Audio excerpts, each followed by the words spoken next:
आणि उद्धव ठाकरे आज वाशिम जिल्ह्याच्या दौऱ्यावर आहेत। कारंजा मधल्या सभेमध्ये त्यांनी मोदी सरकारवर आणि भाजपवर सडकून टीका केली आहे। 2014 पासून दिलेले एकही आश्वासन नरेंद्र मोदी यांनी पूर्ण केले नाही असे ठाकरे म्हणाले।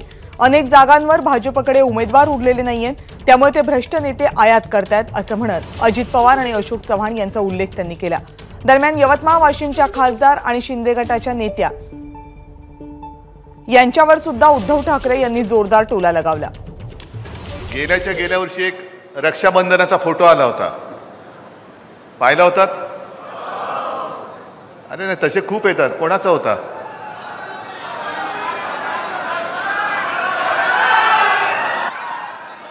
काय आरोप झाले होते? काय आरोप केले होते? कोणी आरोप केले होते?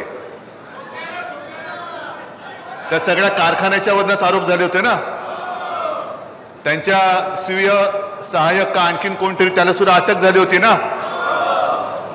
मग इकडनं तिकडे गेले आणि राखी बांधली। अरे भैया पण कसे, भैया मेरे राखी के बंधन को निभाना। सगळे भ्रष्ट गोळा करतायत। आता समाजाला फसवल्यानंतर हा समाज परत त्यांना मत देणार आहे का? हा भ्रष्टाचार नाहीये, हा भ्रष्टाचार आहे। त्या राखी बांधणाऱ्या त्या बहिणीने केलेला भ्रष्टाचार तो मोदींनी झाकून टाकलेला आहे। 70,000 कोटींचा भ्रष्टाचाराचा आरोप कोणावरती केला होता? कोणी केला होता? अजित पवार आज कुठे आहेत?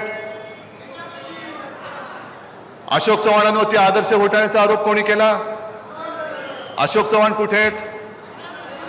आपल्या मेंढ्यांसोबत जे गद्दार पळाले त्यांच्यावरती सुद्धा ईडीच्या धाडी पडल्या होत्या, ते सगळे गद्दार आज कुठे आहेत?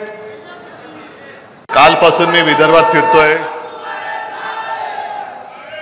सूर्य तर आग ओकतोय, पण जमिनीवरती मी बघतोय की सूर्यापेक्षा जास्त आग या थापाड्या भारतीय जनता पक्ष सरकार विरुद्ध पेटलेली आहे।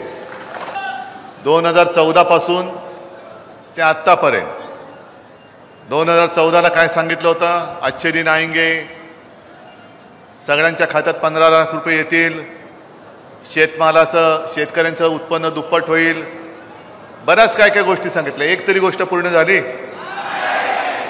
आणि आता उलट यांच्याकडे कोणी उमेदवार नाही आहेत म्हणून सगळे इकडनं तिकडनं असे गोळा करायला लागलेत। बरं, गोळा करतायत ते सगळे भ्रष्ट लोक करतायत। एबीपी माझा, उघडा डोळे बघा नीट।